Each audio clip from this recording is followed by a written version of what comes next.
Does help if you turn the sound up. Good afternoon, ladies and gentlemen. Welcome to another Board Explorer Live. I'm just going to make an adjustment because... where is it? Here we go. On my monitor, the picture looks rather grim. So I just wanted to see if... there is no signal. Yes, there is. Oh, yeah, that looks all right. That looks okay. Okay, it must be just the monitor just trying to catch up with itself. Let's get rid of that for the moment. Right, okie dokie. Sorry about that, ladies and gentlemen. Lovely to have you with me this afternoon. It's a very hot one down here in Sussex. I don't know what it's like where you are. I've been out taking a bit of time out this morning because I managed to get 2 videos done yesterday, taken the morning off. And went down the beach with the lovely Julia. I had a lovely time with little Joseph and her eldest son. And it was just nice to have a bit of a break and a bit of a relax. Consequently, I've caught the sun and I've just put some cream on, which is why I'm sort of glistening a little bit. But we're back to work now, so that's all good. We're on chapter 16. Is that right? We're on 16? Yeah, that's right. I observe flies and become a builder. So there you go. Looking sharp to me, says Ben Reeve. Thank you, Ben. That's all good. Yes, it must be just... it's either the monitor or these glasses are a bit... maybe I've got grease on them. So hello to lovely Julia, to Mark Donny McLeod, to Ben Reeve, just said, to John Morris, good afternoon, to Steve G, to Turbo Streams, Morton Lewis, to Excitey. I'm not quite sure how you pronounce that. Hello, Richard. Have you had a look at the location I sent to you on an email? My name is Ryan. I can't remember. When did you send your email? Did you send it recently or a while? I'm sure I replied. I'm fairly up to date with my email replies. I'm not quite sure. Is that the one in... wait a minute. Let me guess. Is that the one in Old Eastbourne? Or something like that. I can't remember. Anyway, whilst that's all going on, it's 4 o'clock now, so let's crack on. Just checking that you can hear me okay. Just turn that up a bit. There we go. Good. When I had asked the builder who had done such a fine job on the old castle to meet me a few weeks before by the cottage... Oh, sorry. Let me just start that again because I was completely... When I asked the builder who had done such a fine job on the castle to meet me a few weeks before by the cottages, he had, to my momentary embarrassment, brought an architect with him. In the pamphlet which the Ministry of Health sent out about its grants, it was printed that a panel of architects had been made to design and plan improvements to old cottages for a nominal fee of 2 or 3 guineas. Excuse me whilst I have some coffee. The unusual fee of an architect, I had ascertained, was between 5% and 10% of the total cost.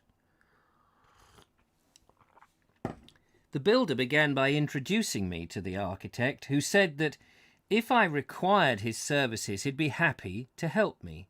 I thanked him and replied that first I would have to consider costs before I could say definitely. Talk about money was always distasteful to me, and usually in my past life I had avoided discussion about it, accepting what was asked of me without question. This, of course, had never been to my advantage. Now, however, with a family of children to support, the softness or slackness of my nature must be altered.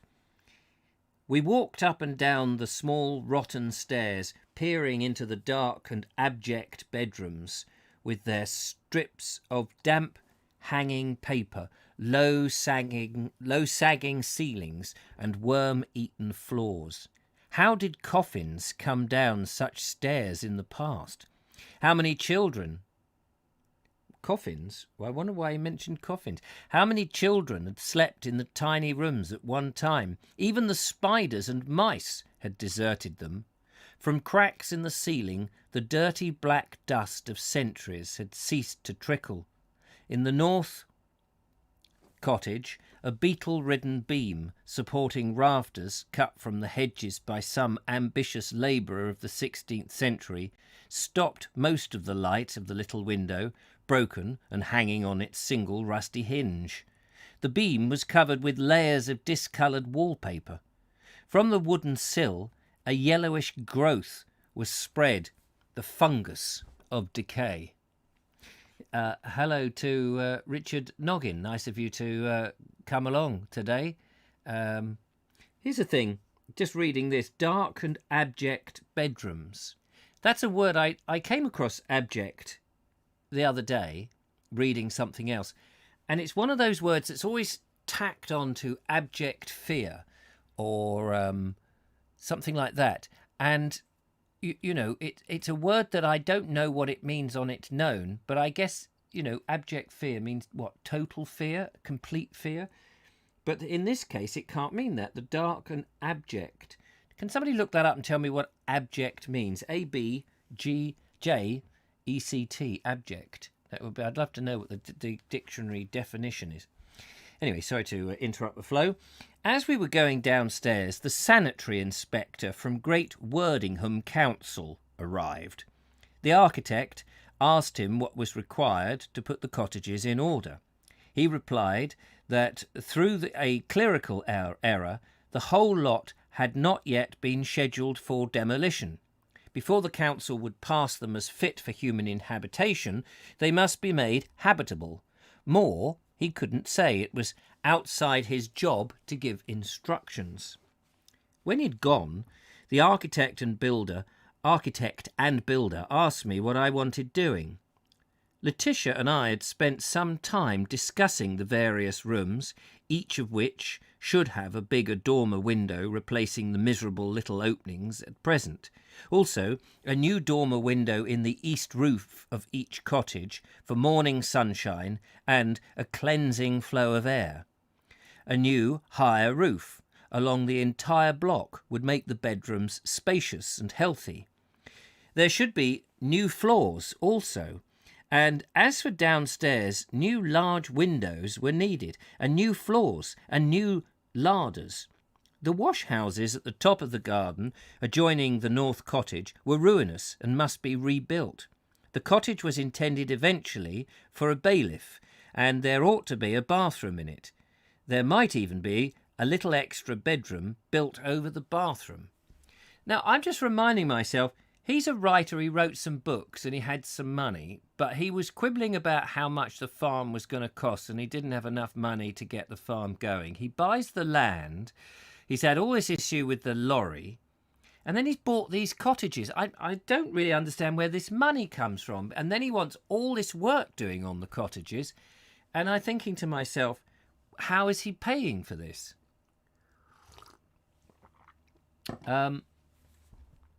Abject, as in absolute. Is it abject? Oh, yes, abject poverty. Oh, as in absolute. Bad experience, experienced or present to the maximum degree. Yes, abject poverty is another one. Abject fear. They're the ones. I've never quite ever used the word abject on its own. So, experienced or present to maximum degree. His letter plunged her into abject misery. To the yes, he's the richest man I know, says Ben Reed. Absolutely. So when he says it's dark and abject bedrooms, that just seems a weird word to use.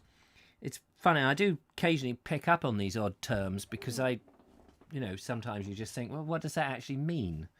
Anyway, I asked the builder if he could give me a rough idea of what all this would cost, and he said it was impossible for him to say. I'm not surprised, until the architect had got something down on paper. I had a talk with the architect about his fees. He said he would charge me less than his usual rate and suggested 30 guineas.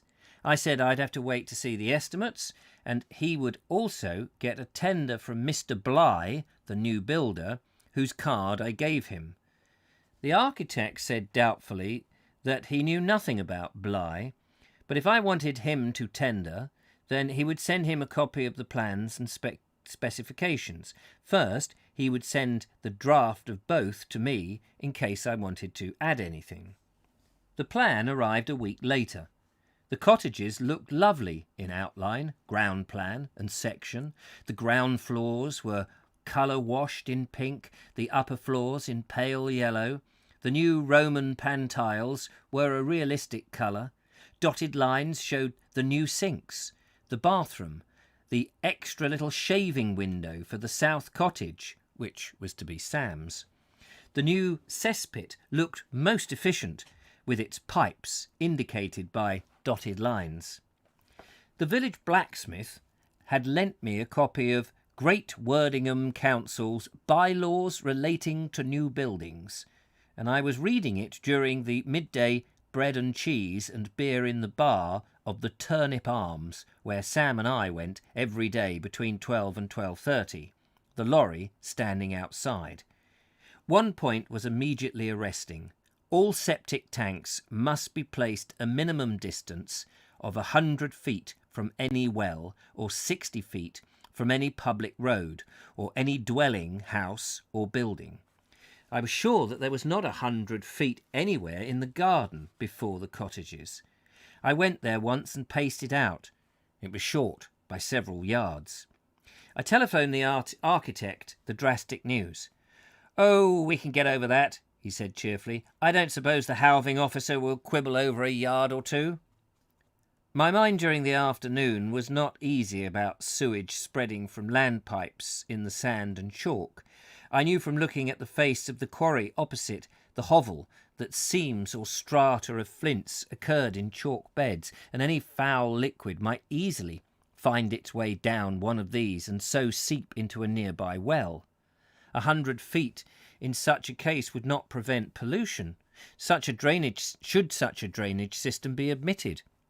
But I must curb my desire always to attend to ideas the moment they arose urgently in my mind. I'd not eaten lunch, and it was 12:30, and we must get back to the pit. The men were waiting outside. I stuffed it into my pocket, put the plans into my black manuscript case, and went to the pit with the lorry. It was hot and close in the lane between 21 acres and 14 acres, and we were spreading gravel. From the June sky came an eye-aching diffused light. The sky was not open and blue, nor was it clouded. It was misty. The sunlight was not ardent, distillation of aerial gold fire, the summer sun of man's dreams of happiness. Instead, a heavy white pressure of light that made me screw up my eyes and gave thoughts of sunstroke was upon the countryside. I was working in the lane alone, hanging up turf of a dry rut with a mattock. 2 strings each side of the lane, stretched between pegs, marked the borders of the lane to be cleared before the tipping of the chalky gravel. It was close, shut in by tall hedges, bordering hayfield on one side and turnips on the other. If there was any movement of air in the field, where 6 men were pitching hay from the wagon and passing forkloads from one to another across the ragged crest of the stack, the tall hawthorns stopped it from passing into the lane. Sweat, not stinging as in the early days of physical unfitness, ran into my eyes as I worked, clad only in socks, heavy boots and shorts. With a mattock, I was breaking grass tufts and ruts of baked mud from the buried stony surface of the road. It was hard work, repeatedly striking with the mattock, bending down amidst hundreds of black flies. For the first hour after lunch, I tried to fight off these flies. of the green bomber and Sorry, I'm going to read that again. For the first hour after lunch, I tried to fight these flies of the green bomber with retractable undercarriage, overtaking them.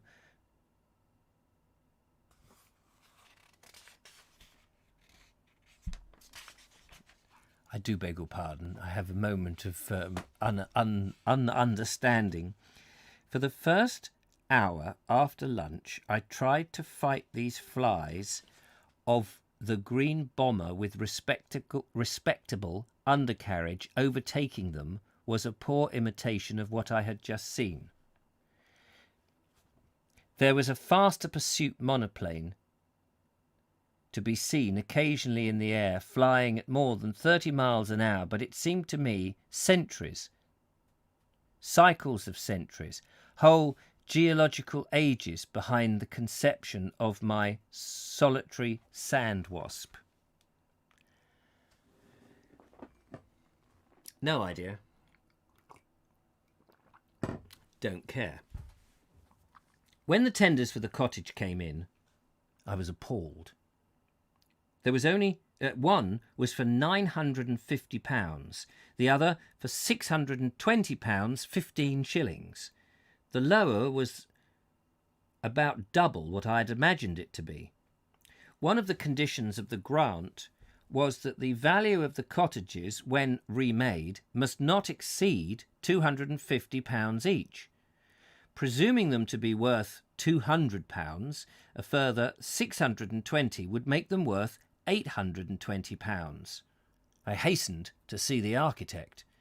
I don't understand. You do up a house. Where, why, and in what way, if you get a grant to do up a house, is it that they don't want you to make a profit from it? Presumably that's what that means, that you couldn't improve the value from the use of the grant.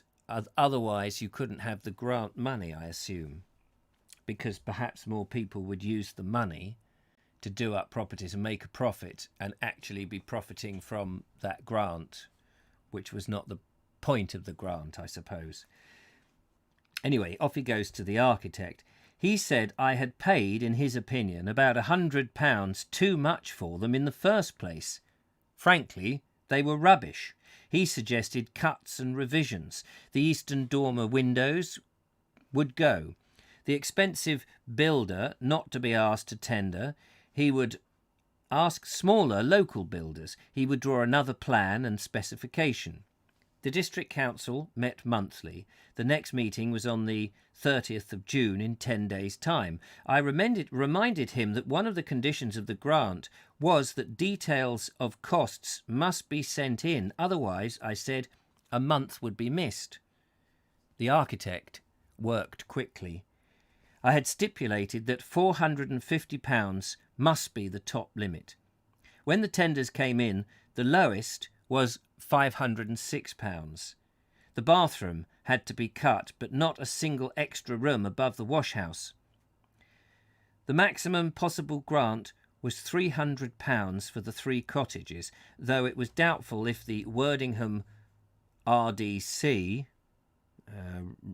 something district council, would vote for the maximum amount, despite its being recoverable from the Ministry of Health. It would be the first application before them, something new. Inevitably, there would be shaken heads, which would mean a compromise and perhaps £60 a cottage, or no grant at all. Weeds grow in the minds of men before they arise in the countryside. Oh, weeds grow in the minds of men before they arise in the countryside. Must be an old phrase. On paper, I worked out the totals of the rebuilding, supposing the lowest tender was accepted.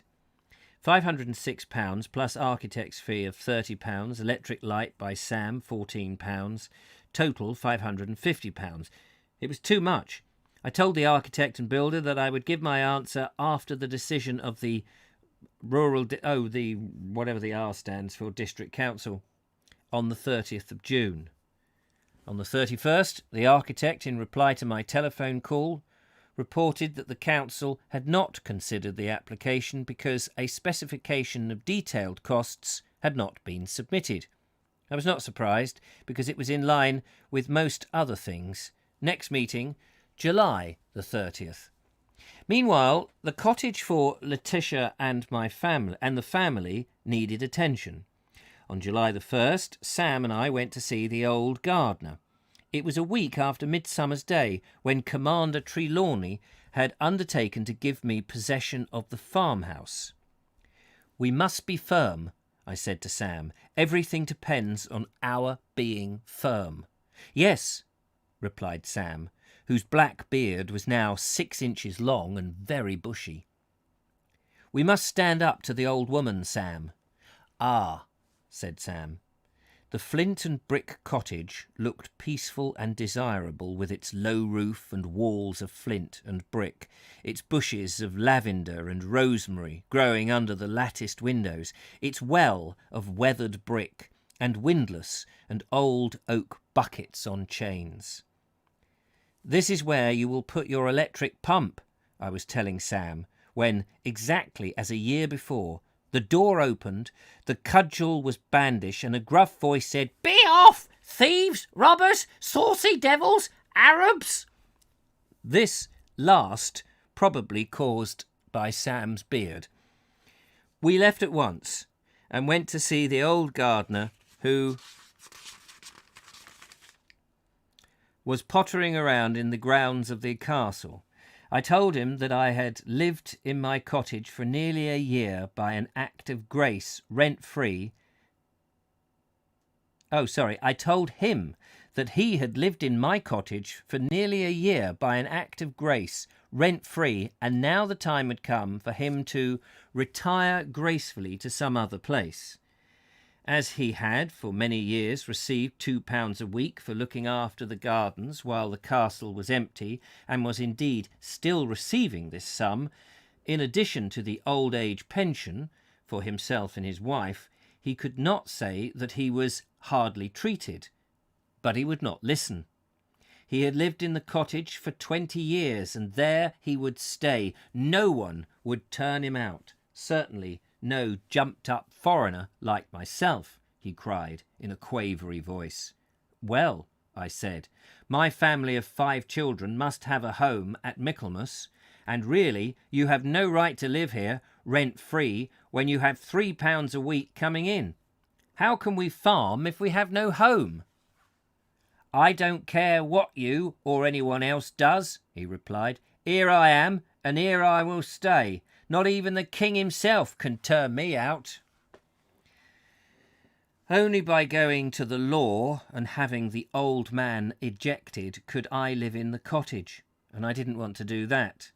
I wrote to Commander Trelawney, telling him that I thought he should know that the cottage was not yet vacated, and that I felt sure that he would want to know this fact. He replied that he had tried to find a cottage for the old fellow, but so far without success. He'd found it very worrying and hardly knew what to do about it. The weeks went on. We got no further. Time was getting short. Where would the family go? There was only one thing to do. The family must come to the 3 condemned cottages. But if they did, there would be no government grant for the rebuilding. The grant was only for cottages to be occupied by labourers for a space of 20 years after the reconditioning. In the morning I talked it over with Sam. He was optimistic. Why couldn't we do the building for half the money a builder would charge? We had 2 workmen helping us to make the roads. Why not use them to buy our own wood, bricks, lime, to mix the mortar in the second-hand concrete mixer we'd recently bought? We had our own sandpit on Castle Hills. It would mean the abandonment of the scheme to complete the roads and concrete the yards and drains and pig houses and renovate the cow house before Michaelmas, when we took over the farm. Once we had the farm work, there would be little or no time for such things. Sam was confident that we could rebuild the cottages at an economic price. I had doubts, but time was beginning to press upon me. And what would they cost? £500? Mr. Bligh, the builder, had assured me that nobody could do it less than that. If they cost £500, I said to Sam, then we would be short of capital to buy stock and implements. I had to make a decision quickly whether to forgo the possible grant in a month's time and start building at once, or to have the old man ejected by applying to the county court judge. In the morning, I went to consult a local lawyer, a young man of few words and quick action. He advised me that as Commander Trelawney was my tenant at the nominal rent, it was up to him to get rid of his old servant. In the afternoon, I went to see the architect and told him I must forego the application of the grant. He asked 10 guineas for the work on his plans, and I gave him a cheque. It's all very matter of fact, isn't it? It's all very matter of fact. It's more sentence construction than grammar. Yes, he constructs odd sentences sometimes. He bloody does. He does. The Baldrick room, please, the turnip arms. Edward sounds like my ex-girlfriend. You'll be surprised how some rich folks are. Not all rich people like to flaunt it. No, I bet. Extremely unpleasant, degrading.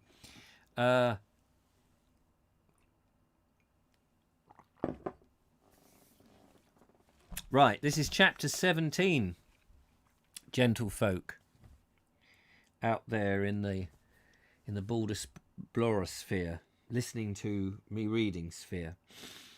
I encounter many difficulties. Why am I not surprised? Gosh, this whole thing, I mean, it just goes on. I do hope he succeeds at the end of this. Pine Tree Camp was pleasantly situated at the edge of Castle Wood, with a view down the river and meadows and then to the marshes of the North Sea. The caravan stood beside the lightning-splintered stump of pine under a shade of a sycamore tree. Sam's tent was 100 yards away. By day, a hot wind was always moving seawards from the land. Always the wind was rustling the sycamore leaves overhead and singing through the pines. One night, as we walked up from the village, lightning flashed and lit the trees, and the reverberations of thunder rolled around the hills. It was a circular travelling tempest, and the intervals between each running, jagged, violet flash, and the subsequent thunderclap told me that it was about 2 miles off. Any moment as we walked up the hill, I expected a rush of rain, but though the flashes came nearer, no rain fell. On the hilltop we stood and watched the play of light, which gradually ringed around the boundaries of the farm. It was a curious and pleasant sensation, standing in the midst of the jagging light. Each flash seemed to turn the trees to fossilized growths. It was a magnificent storm, continuing with intervals throughout the night. I lay in bed feeling easier as I watched the lightning illuminating the pine tree tops through the open door of the caravan, and hoping for the climax of a great crash of rain to fall on the roof. So I fell asleep, soon to be awakened by Sam getting the breakfast. We were having a week away from the quarry, having lent our 2 men to the bailiff of the farm for the haysel. We let the bailiff use the green trailer as he was short of carts, and when it was returned, the towing bar was bent, probably by being struck against one of the few remaining gateposts. As a matter of course, nothing was said about it being bent, much less an offer to have it straightened. During the week, Sam worked on the brakes, the idea being to improve them as brakes and also to get rid of the shuddering noise. On the treadle lathe, the original lathe of the Cobbold Brothers factory, he turned bronze bearings for the transverse brake rods. He fitted them meticulously as though they were He fitted them meticulously as though they were engine bearings of a Schneider Trophy seaplane. Afterwards, he balanced the brakes. On the 6th day of his labour, we took the lorry on the road. The trumpeting note remained. If anything, it was more piercing, almost a pure musical note. So Sam took it to the garage where the engine had been taken out, and more work was done on the brakes, with the same result. I required the brakes to be efficient because shortly I was going on a journey to the Romney Marsh country with the lorry to fetch a friend who had worked with me as secretary for the past 6 years. I was going to bring her furniture, for it was planned that she would have one of the cottages then occupied by Mrs. Hammett, adjoining the cottage held by Napoleon. Mrs. Hammett would move into one of the reconditioned bug cottages. I left the camp one evening in July, and at first drove slowly, prepared for a long and tedious journey, but soon I was doing an easy 30 miles an hour, the maximum allowed by law. What a difference between the empty lorry and loaded with 2 cubic yards of stone. It felt light on the throttle, and after the first town, on a straight length of road towards Breckford, I took it up to 35 miles an hour, and then to 40. It began to vibrate at that speed, and I slowed down again to 35, lest the pistons take up again. At Breckford, I had some bread and cheese and beer in the pub where I'd met Mrs. Gunton, and then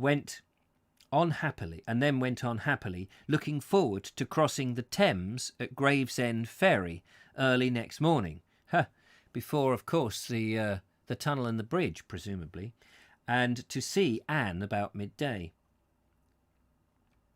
Just before 10 o'clock, closing time, I stopped at a little pub for another pint, feeling myself to be tough and slightly mysterious in my overalls, talking in the bar to the landlord about farming. The farm always seemed more desirable the further I got from it, but when we had proper food, perhaps it would be better. Dates and brown bread and cheese with an occasional egg and bacon were not enough for the hard work being done by day and the writing in the evening. Yes, Anne's catering would put things right.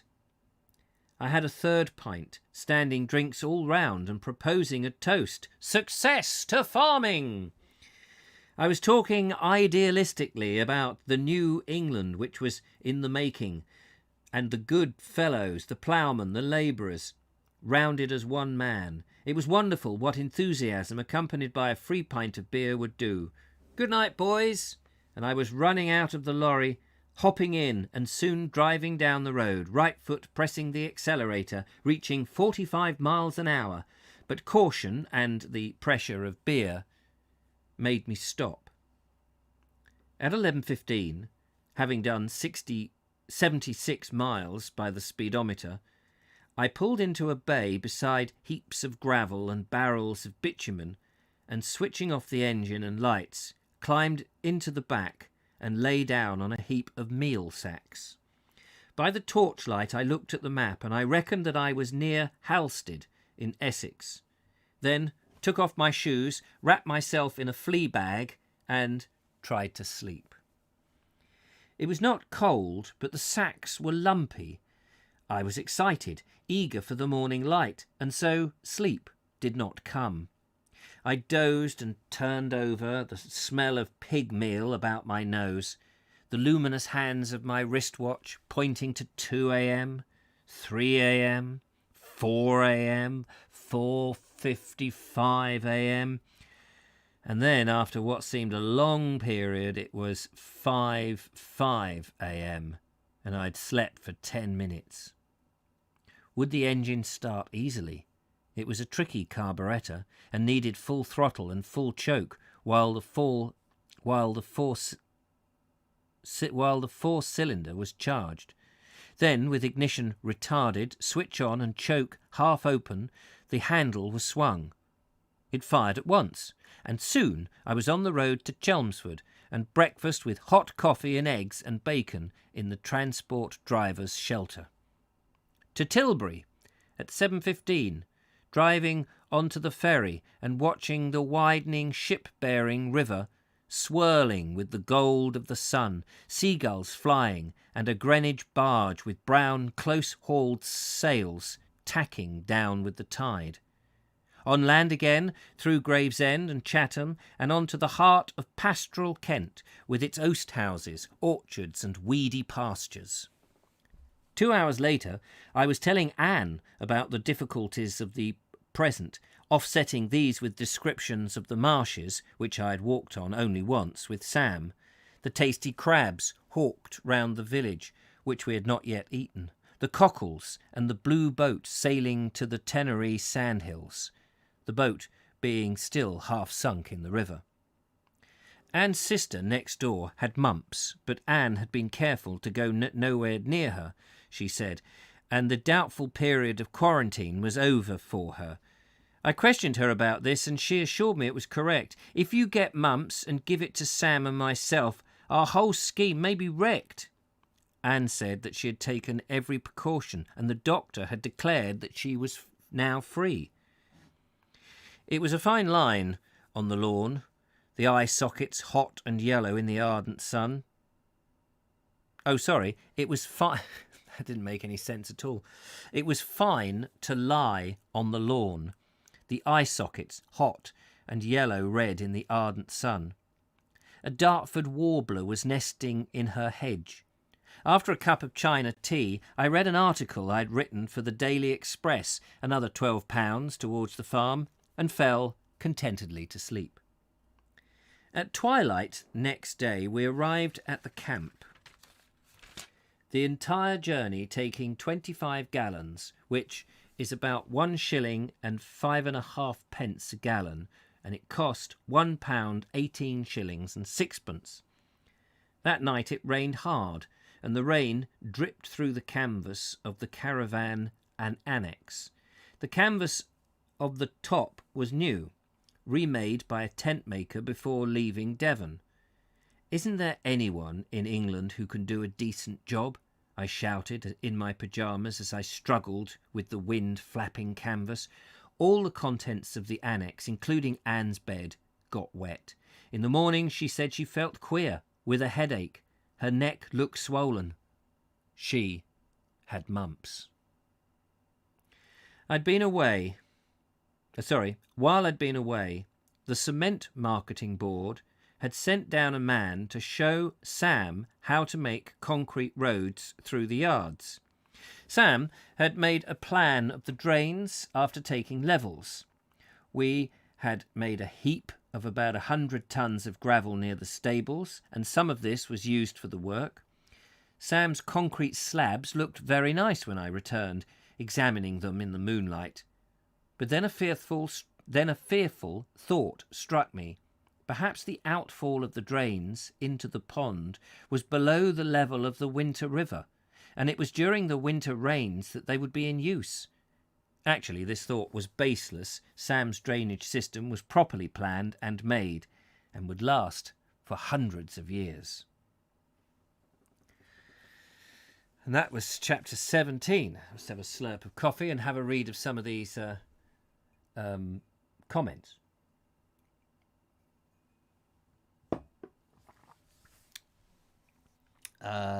Rural District Council, says Edward. Thank you. Commander Trelawney, yes, she sounds like a mad woman. The Bolsheviks need a firm hand.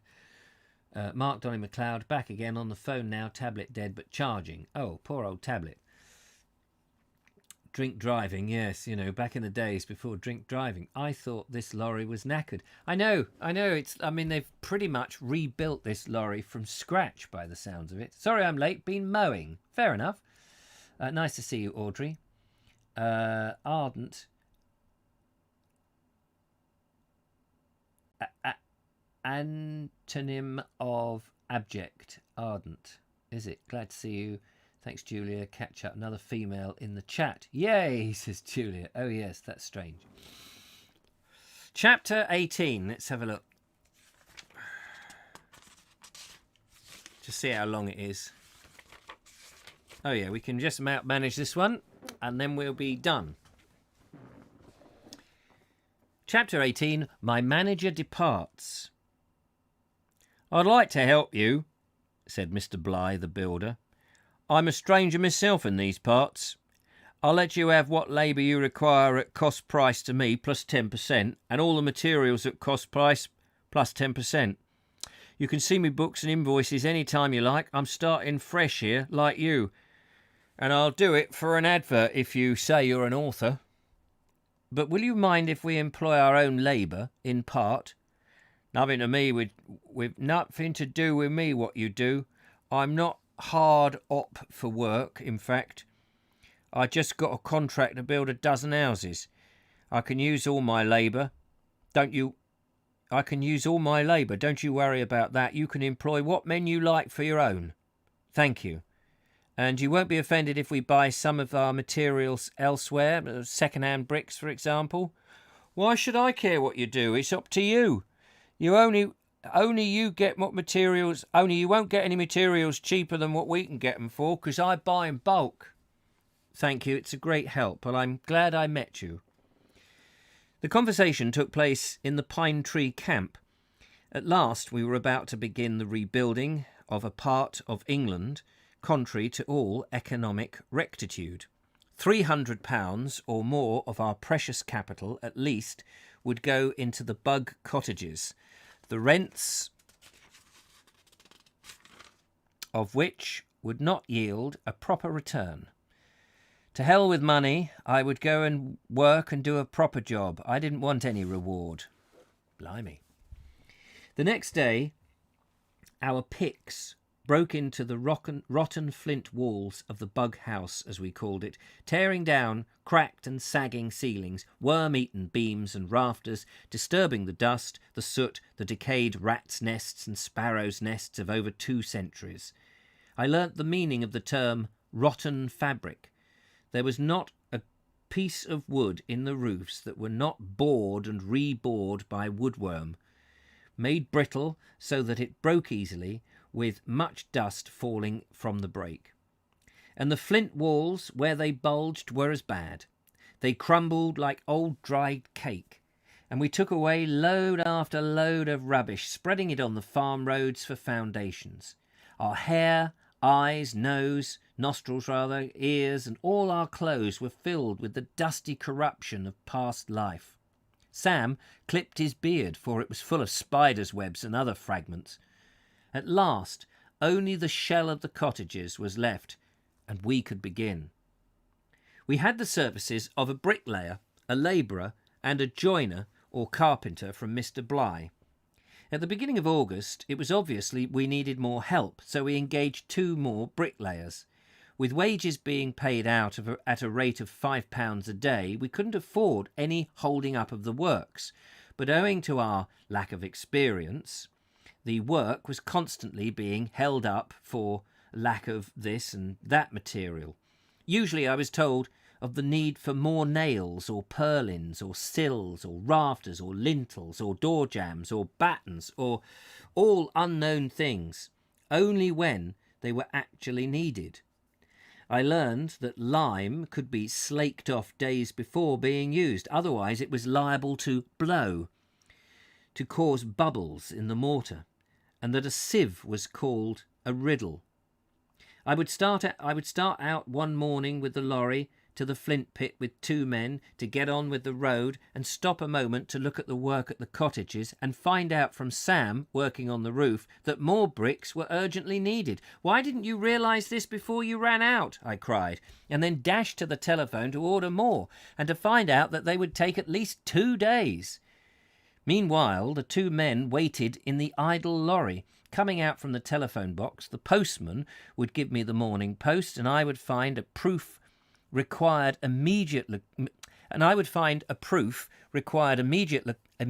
correction, and that parts of the new book in print needed revision by return if possible. That meant that must wait until the night. I must fetch 800 old bricks from the dump 5 miles away, otherwise the bricklayers would have nothing to do after midday. Poor Anne spent a miserable 6 weeks in her tent among the pine trees. I was the cook now, and her food was pushed into her, oh yes, because she's got mumps, and her food was pushed to her at the end of a long pole. Afterwards, a hook on the pole drew the cup and the plate towards a disinfected wash bowl. The food was boiled, rabbits, eggs, milk, tea, bread and butter, with occasional lettuce. Cottage work was slow and lacking a proper foreman. The men worked without proper stimulus. During this time I made 2 journeys to Devon with the lorry to fetch boxes of books, furniture, etc., to save the higher cost of a removal by a furniture van. The second time I took Anne and Windles, who was spending his holiday from school, with us. For the return journey I had ordered a second new trailer to be made, convertible to a farm cart to hold 2 tons, and this was to be drawn behind the lorry, loaded up. We'd not gone 15 miles when one tyre caught fire by rubbing against the wooden body owing to the weak and exhausted pipe springs, and the other wheel fell off going down a hill. Is this bloke just pure accident prone or just making this up? We had to abandon the trailer with its contents by the roadside in Somerset. In one of the abandoned boxes were first editions, and when the box eventually came up by train, the books were ruined by the acid of accumulation. The books were ruined by the acid of the accumulator having split over them during the salvage operations. There was a bound set of original Pickwick papers destroyed among them. The journey certainly was not monotonous. The off-hand wheel of the lorry punctured near Breckford. Just before midnight I felt the wheel bumping and stopped by the roadside. Looking for a jack to lift up the 4-ton mass and so fit a spare wheel, I found a jack belonging to a baby Austin 7 car. This jack was part of the proper tool equipment stipulated in the original sale agreement. Its slender stem could not lift such a weight.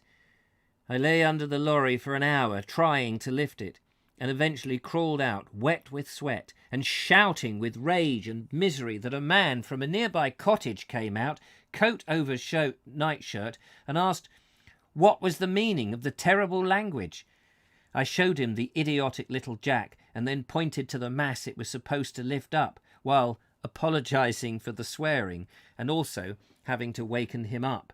And he was hoping that he might give me some advice about how to get a jack at that time of night.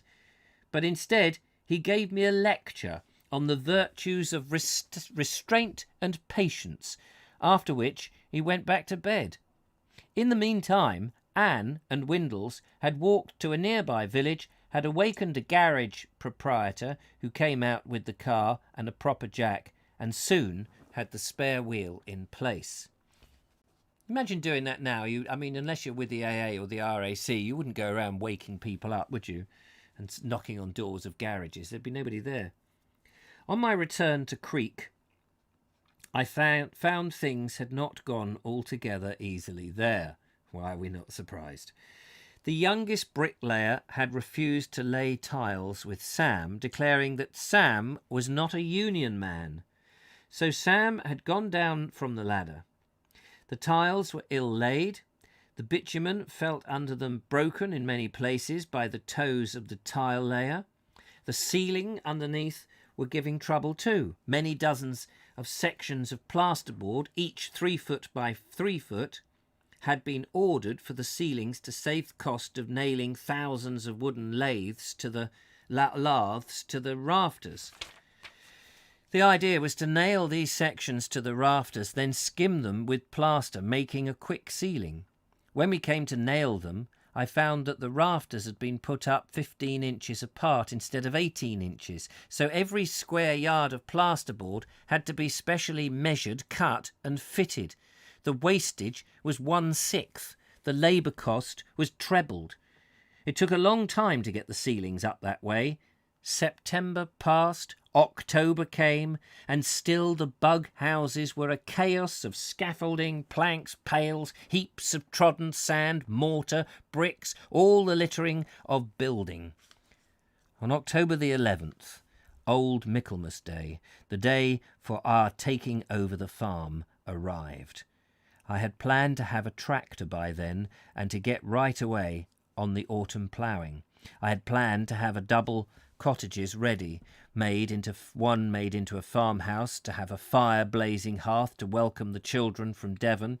By Michaelmas, all the reconstruction work was to have been done, and here I was, hardly started. Sam was leaving. For some time he had been answering advertisements in the Daily Telegraph, and early in November he packed up to get a job in a Midland factory. I felt remorse that he had come so far for so little, and that I had let him down, and he felt that he was forsaking the farm in its hardest period. We shook hands and wished each other luck.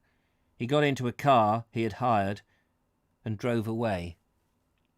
A month or two later he was lying in hospital after an operation for a mastoid, whatever that is.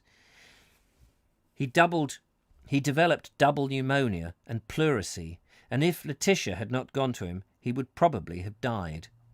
Only later, when he had recovered, did I learn that almost all of the time at Creek, the poor chap had suffered from constant headaches.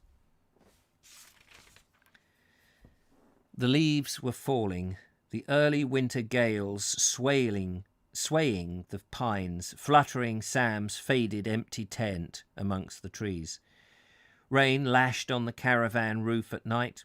The workmen, who would be on the dole when the job finished, circled through the dim, windy morning light to the cottages. The sea broke wild over the marshes, and not a furrow driven in the sodding fields. The winter became bitter, and the east wind, straight over the North Sea from the polar regions, cut like glass. It was too cold up there on the hill, so Anne and I decided to move down into the granary. The roof was broken, and the water poured on the furniture stored in the upper floor. Apparently the repairs were now to be the subject of arbitration. I patched the roof somehow, and so that the bad places only dripped water. I bought from Devon an old anthracite stove and fixed pipes up through the roof and the floor. The doors of the granary were rotten and fallen from the doorposts. I propped them and pivoted them on bricks and stuffed the holes with sacks. I didn't like to get any repairs done, lest I prejudice my claim for dilapidation. The east wing drove in raspingly. It was dark in the granary, and the oil lamp had to be lit all day if one wanted to write or indeed see. The stove was a slow combustion stove, and small. It gave little warmth. But what warmth it gave brought several bats out of hibernation. Sometimes as I wrote at night, 2 or 3 would be fluttering round my head. It was amazing how many queen wasps were in the granary. I killed more than 200 while I lived there. Fortunately, there were no rats. These, I learned later, were all busy in the corn sacks of the old tenant. It was my obligation to thrash out these sacks for him, but how or when, I didn't know. Meanwhile, Letitia, in Devon, was lodging in a cottage with the children's old nurse. I had made a last journey with the lorry and loaded it up with the help of Anne, Letitia, and another woman friend. 1 man and 3 women and all the hamlet children came to draw the little trolley wagon Sam had made out of an old door and a pair of iron wheels and axles found in the river. Dozens of boxes of books, tea chests weighing over 100 weight. Somehow they were lugged and pulled and slidden into the lorry, each one numbered and its contents noted according to an elaborate plan I had sent for Letitia. For the damp and dark granary was to be my reference.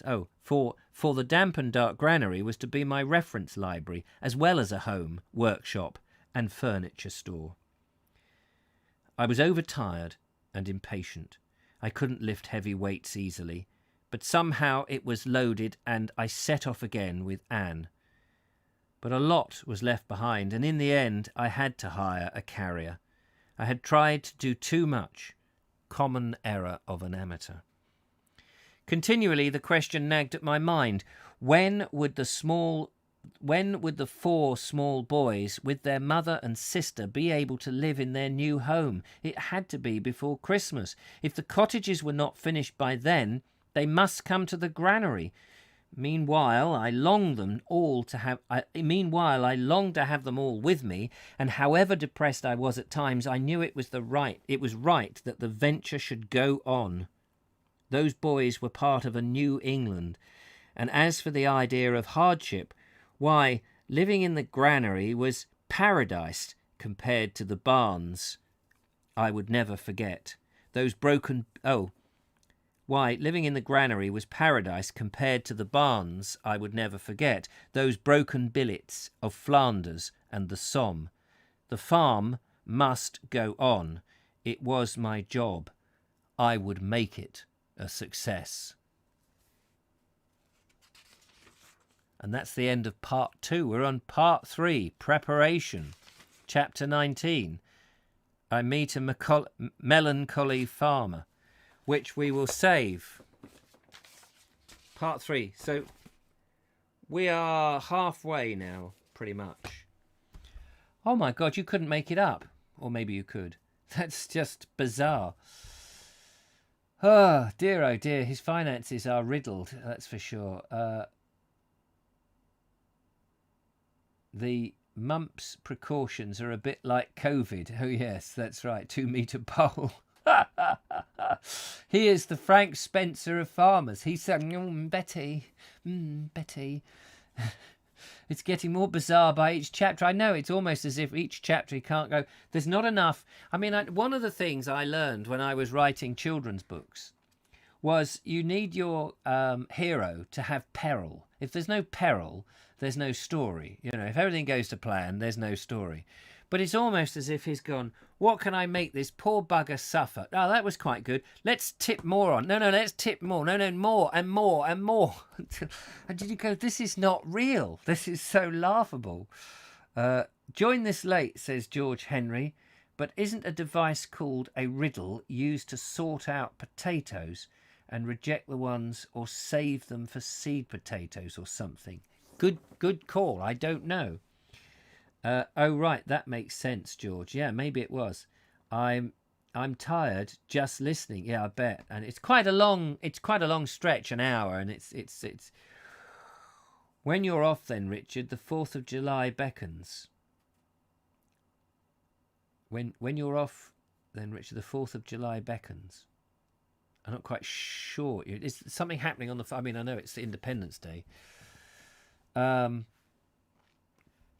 Yeah, anyway, so that was all very exciting. Thank you very much for coming along and listening to it. You just can't really believe that running a farm can be that difficult, but it was in a terrible state and he did buy it cheap, but goodness. So there we go. Anyway, thank you for your comments. Thank you for your time. No Vogue show tonight. Look after yourselves, and I'll be back again tomorrow to read you the first bit of part 3. It sounds very exciting. Until then, have a good afternoon. I don't know if the sun is still shining because the window has the curtains drawn. I have no idea what's going on out there in the world of changing the lockdown rules on the 4th of July. Right, the B&Bs can open on the 4th of July. Oh right. Oh, that's very good. I need to start getting some planning. Do you think there'll be a mad rush? I think there'll be or would people just be too scared? Maybe people will be too scared, but yes, it would be great to get away. I must talk to Glastonbury Gabriel, actually, because I know we've got a date to go and see him and take my drone and get that flying with him somewhere and go and look at the Somerset levels and things like that, which would be great. Anyway, yeah, take care. Thanks for watching. I'll be back again tomorrow. I must go and listen to what the new rules the government are giving us to abide by. Right. I'll catch up with you next time. Bye-bye for now. Bye-bye.